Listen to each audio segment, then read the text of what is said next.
tierra en donde civilizaciones legendarias, grandiosas, dejaron su huella imborrable, custodiada por los dioses. Aquí vivimos experiencias sensoriales nuevas. Hay un Perú para cada quien.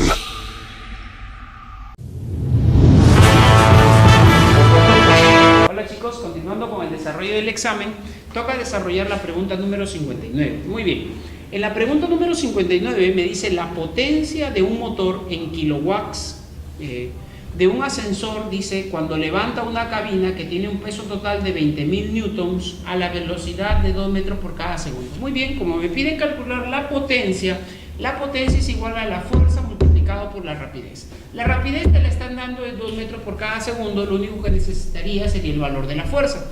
Pero la fuerza en este caso tendría que ser igual a la medida del peso que tiene la cabina. Por lo tanto, la fuerza sería 20.000 newtons. Reemplazamos 20.000 por 2, 40.000 watts, o lo que es lo mismo decir 40 kilowatts. Y esa es la respuesta para la pregunta 59. Totalmente simple. Listo. Vamos a la pregunta número 60. En la pregunta número 60, que ya es un ejercicio de estática de fluidos, me dice, un cuerpo de material desconocido está sumergido parcialmente en agua. ¿Listo? Aquí está la imagen. Dice, sabiendo que el volumen no sumergido es el 30% del volumen del cuerpo, ahí está, 30% significa que la parte sumergida es el 70% del volumen del cuerpo, ¿correcto? Determine la densidad que tiene el cuerpo en kilogramos por cada metro cúbico. Bueno, nosotros sabemos que si yo quiero la densidad del cuerpo, eso vendría a ser la masa sobre su volumen. La masa del cuerpo sobre el volumen del cuerpo. Listo.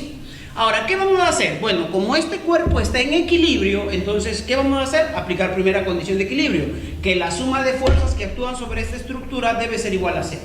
¿Qué fuerzas actúan sobre este objeto? 2. Una, el peso, 2, el empuje. Entonces, ¿qué diríamos? La suma de fuerzas debe darme 0. Las fuerzas que van hacia arriba positivas, las que van hacia abajo negativas. Entonces, ¿cómo sería? El empuje menos el peso debe darme 0.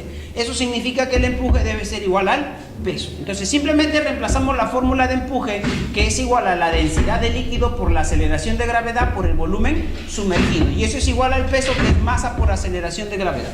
¿Correcto? Aquí lo que vamos a hacer es simplificar la aceleración de gravedad. La densidad de líquido, bueno, como me dicen que es agua, entonces la densidad del agua es 1000 kilogramos por cada metro cúbico. Y el volumen sumergido vendría a ser el 70% del volumen del cuerpo, o sea, 70 sobre 100. Y eso sería igual a la masa del cuerpo.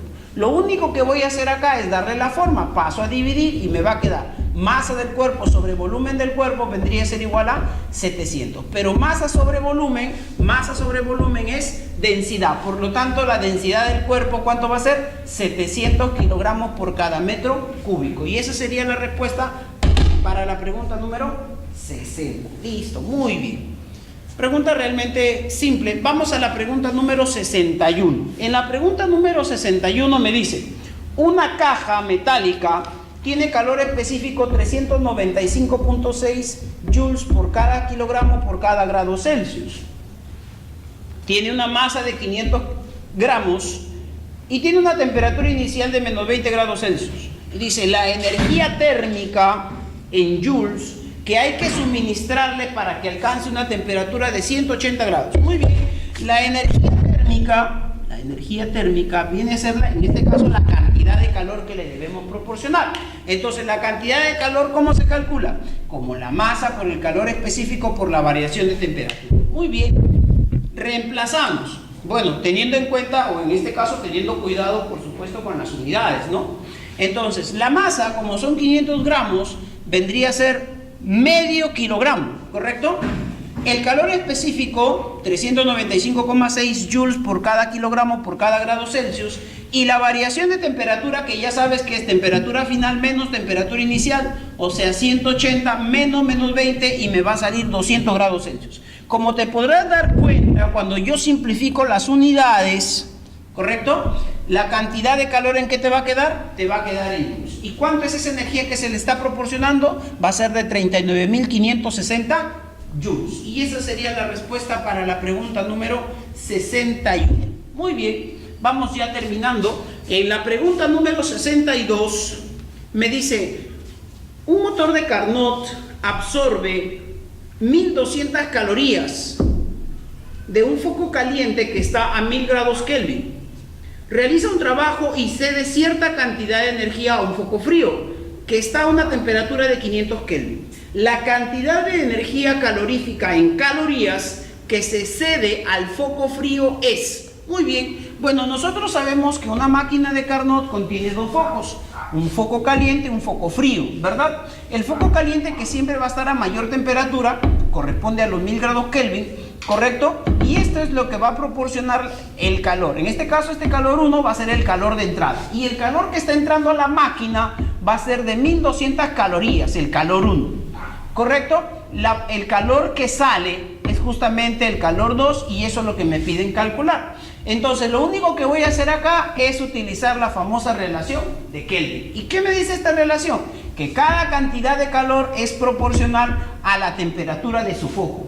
Quiere decir entonces que la cantidad de calor 1 sobre la temperatura 1 debe ser igual a la cantidad de calor 2 sobre la temperatura 2. El calor 1 es el calor de entrada, me lo dan 1200 calorías. La temperatura 1 son 1000 Kelvin, eso es igual al calor 2 que vamos a calcular sobre, en este caso, la temperatura 2, que son 500 Kelvin. Bueno, realizamos la operación y ¿cuánto te va a quedar?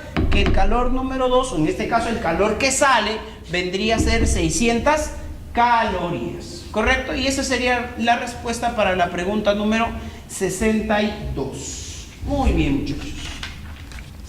En la pregunta número 63, que es una pregunta de electrostática, me dice, se tienen dos cargas, la carga 1 que es de 60 microcoulomb, la carga número 2 que es de 20 microcoulomb, separadas 30 centímetros. Pregunta, la fuerza de repulsión en newtons, ¿cuánto es? Muy bien, como me piden la fuerza de repulsión, lo único que voy a hacer es reemplazar la fórmula para calcular la fuerza eléctrica.